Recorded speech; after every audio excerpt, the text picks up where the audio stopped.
자, 오늘은 요한계시록 2장과 3장의 말씀을 함께 살펴볼 텐데요. 어제 이제 1장을 다루지 못했기 때문에 1, 2, 3장을 함께 다루겠습니다.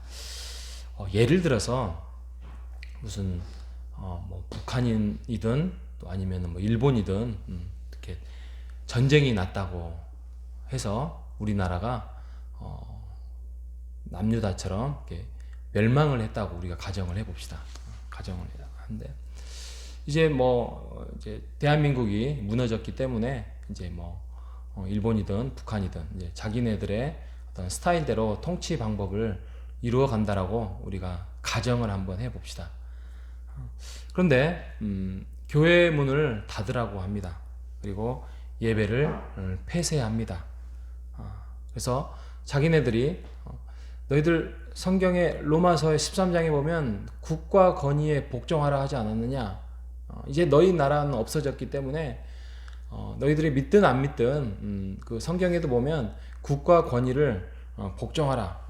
예를 들면 586년도에 남유다가 멸망을 해서 바벨론에게 나라를 끌려가서 그 통치 체제를 인정한 것처럼 너희들도 우리나라를 이제 너희 나라로 생각하면서 국가 권위로 복종하라라고 그렇게 통치를 합니다.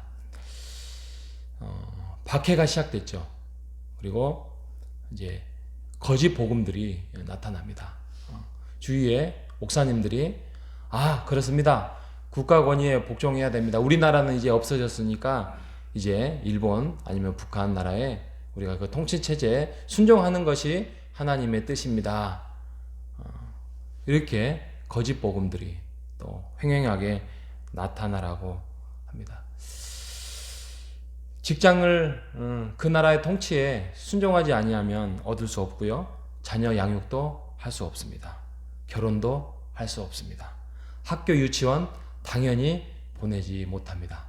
그냥 가정에서 가르쳐야 되는 디아스포라의 시대가 시작되었습니다. 이렇게 한번 우리나라가 그렇게 됐다고 한번 가정해 봅시다. 너무 황망하죠. 너무나도 무섭죠. 그런데 지금 요한계시록에 나와 있는 상황이 그렇게 된 겁니다.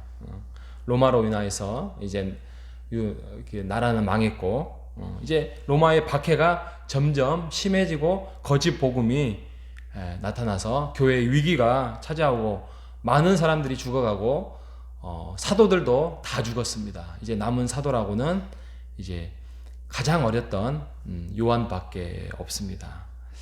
그런 상황에서 요한도 이제 반모섬이라는 곳에 유배 생활에서 유배를 가게 되었습니다. 그 이제 자기의 그 생활이 이제 감금이 된 거죠. 그런 상황에서 하나님께서 마지막으로 이제 사도 요한에게 환상을 보여줍니다. 그러면서 소아시아 7교회를 향해 중심으로 해서 너희들 이제 앞으로의 너희의 신앙생활, 하나님을 믿는 사람들, 예수 그리스도를 믿는 사람들, 그리스도 교회 사람들이 어떻게 신앙생활을 갖춰야 되는지, 마지막 때 교회가 어떻게 가져야 되는지에 대해서 권면하고 있습니다.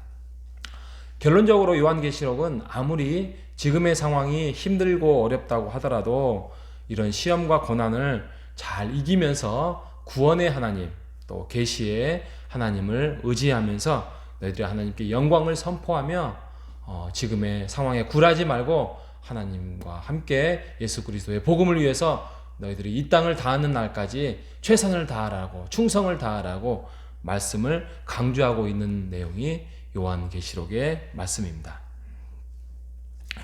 그래서 요한계시록의 오늘 말씀은 이제 2장과 3장의 말씀을 보면 이제 7교회죠. 7교회. 제가 신학교 다닐 때 에서버두 사빌라 이렇게 외운 적이 있습니다. 에서버두 사빌라. 우리가 한번 7교회를 살펴보면서 한번 우리 교회에 해당되는 사항은 뭐가 있는지 한번 살펴보고 함께 기도하는 시간 갖기로 하겠습니다. 먼저 첫 번째 에베소 교회는 말씀이 중심이었습니다. 좋죠. 말씀 중심이었는데 문제는 사랑이 없습니다. 이게 오늘날 어떤 부류의 교회들이 있냐면 아마 우리 장로님들도 아실 겁니다. 자칭 개혁주의자들 있습니다. 자칭 개혁주의자. 우리 신학교 다닐 때도 있었는데, 이 사람들은 성경은 교리다. 그래서 교리 중심의 말씀으로, 교리 중요합니다. 근데 교리를 중심으로 해서 성경을 해석하다 보니까 교리 신학이 발달되고 해서 어느 정도냐면 예배 시간에 찬송가를 부르면 안 됩니다. 황당하죠. 찬송가를 부르지 말고 뭘 불러야 되냐면 칼빈이 가르쳐준 그 시편 찬송가만 찬송가입니다. 뭐 복음성가는 당연히 못 부릅니다. 뭐 이 정도로 있습니다. 지금도 있고요.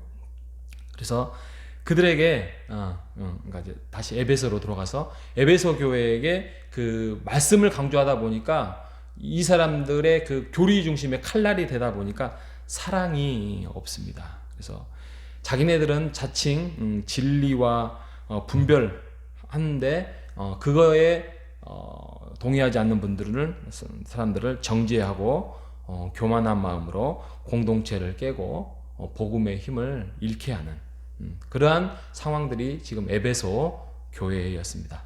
두 번째, 서머나 교회는 가난했습니다. 교회가 좀 작았나 봅니다. 그리고 힘들었나 봅니다. 성도 수도 그렇게 많지 않았나 봅니다.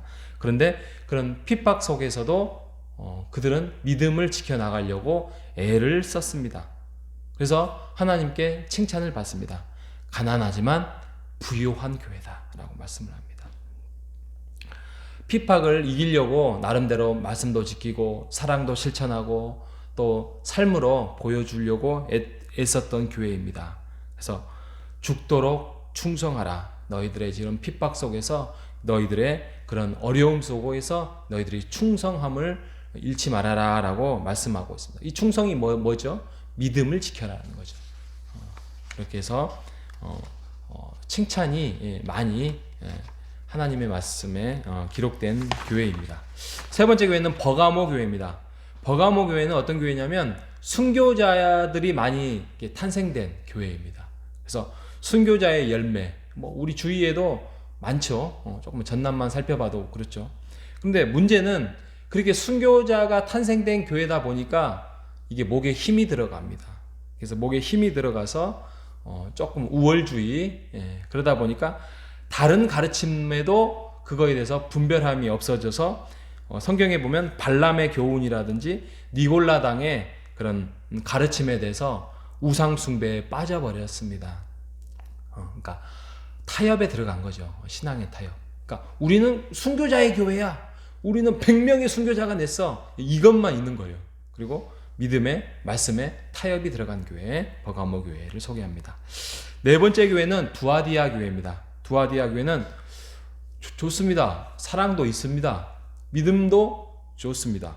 그리고 섬김도 있어요. 그리고 인내하는 믿음도 있으면서 칭찬을 많이 받습니다.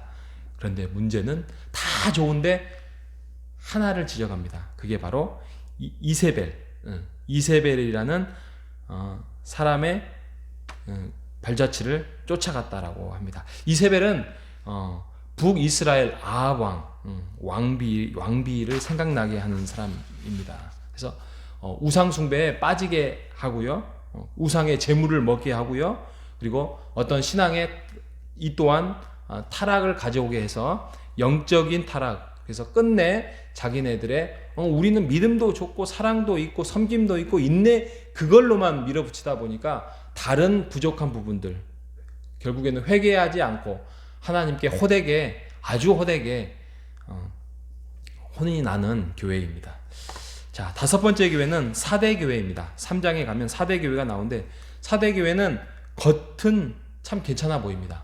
뭐 그게 화려할 수도 있고 성도가 많을 수도 있고 또 겉은 아주 멀쩡한 교회이지만 내부는 아주 방탕과 사치와 또 불법과 교회로서의 하나님의 판단하기에는 감히 교회라고 할 수 없는 생명력이 없는, 그러니까 교회 존재로서 겉은 멀쩡하지만 속은 아예 그냥 병든 존재 가치가 없는 교회. 그럼에도 불구하고 그 중에 소수 몇 명의 흰옷 입은 믿음의 사람들이 있기 때문에 그 교회가 지금 버티고 있는 것입니다. 자, 여섯 번째로 빌라델비아 교회입니다. 빌라델비아 교회는 칭찬만 있습니다. 교회가 작습니다. 능력도 있습니다. 그리고 말씀을 지키려고 하는 애씀도 있습니다. 그리고 끝까지 하나님의 말씀을 지키면서 배반하지 않으려고 애를 쓰면서 충성하는 교회입니다. 그래서 끝까지 충성하라고 권면하고 있는 것입니다. 마지막 7번째, 라오디게아 교회입니다. 라오디게아 교회는 경제적으로 풍족한 교회입니다. 자신들이 스스로 부자라고 생각을 한 교회입니다. 그런데 영적인 상태는 다운되어 있습니다.